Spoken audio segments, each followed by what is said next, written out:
இன்னைக்கு நீங்க தங்கம் மேல முதலீடு செய்ய போற 5 லட்சம் ரூபாய் இன்னும் 5 வருஷத்துல அதாவது 2030ல எவ்வளவு லாபத்தை தரும்னு தெரியுமா? கடந்த 4 வருஷத்துல மட்டும் சவரனுக்கு 1,15,000 ரூபாய் விலை ஏறி இருக்கு. இதே வேகம் தொடர்ந்தா நீங்க நினைக்காத ஒரு பிரம்மாண்ட தொகையை தங்கம் எட்ட போகுது. அந்த தொகை எவ்வளவு? ஜேபி மோர்கன் போன்ற உலகளாவிய நிறுவனங்கள் என்ன கணிக்கிறாங்க?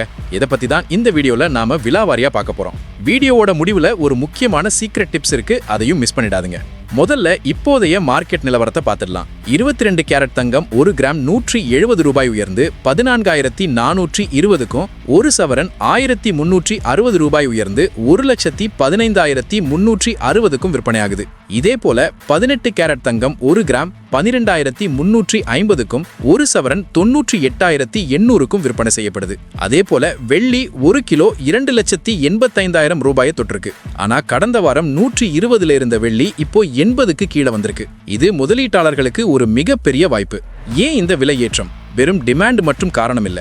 உலகளாவிய பொருளாதார மாற்றங்கள், பணவீக்கம் மற்றும் அரசியல் பதட்டங்கள் தான் இதுக்கு முக்கிய காரணம். குறிப்பாக ஈரான் அமெரிக்கா இடையிலான பேச்சுவார்த்தைகள் சுமூகமா முடிஞ்சதுனால கச்சா எண்ணெய் மற்றும் தாமிரம் விலை சரிஞ்சது.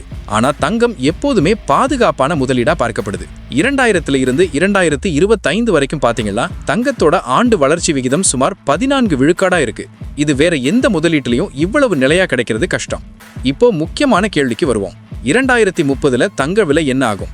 உலக புகழ்பெற்ற ஜேபி மோர்கன் மற்றும் யூபிஎஸ் போன்ற நிறுவனங்கள் என்ன சொல்றாங்கன்னா, ஒரு அவுன்ஸ் தங்கம் $6,000 இருந்து $7,200 வரை உயர வாய்ப்பு இருக்குன்னு கணிச்சிருக்காங்க.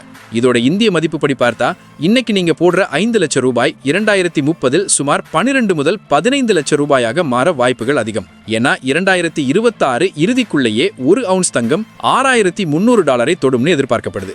விலை இறங்கும் போதெல்லாம் கொஞ்சம் கொஞ்சமா வாங்குறது தான் புத்திசாலித்தனம். இப்போ வெள்ளி விலை சரிஞ்சிருக்கிறது ஒரு நல்ல என்ட்ரி பாயிண்ட். ஆனா நகைக்கடையில போய் ஆபரணமா வாங்குறதை விட முதலீடா செய்யணும்னு நினைக்கிறவங்க தங்க நாணயங்களாவோ அல்லது டிஜிட்டல் முறையிலயோ வாங்குறது மேக்கிங் சார்ஜஸை குறைக்கும். இந்த தங்கத்தோட அசுர வளர்ச்சி பத்தி நீங்க என்ன நினைக்கிறீங்க?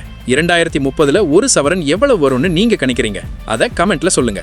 இது போன்ற பயனுள்ள மற்றும் தெளிவான நிதி சார்ந்த தகவல்களுக்கு மறக்காம நம்ம சாக்சர் சேனலை சப்ஸ்கிரைப் பண்ணி பெல் ஐகானை கிளிக் பண்ணிக்கோங்க.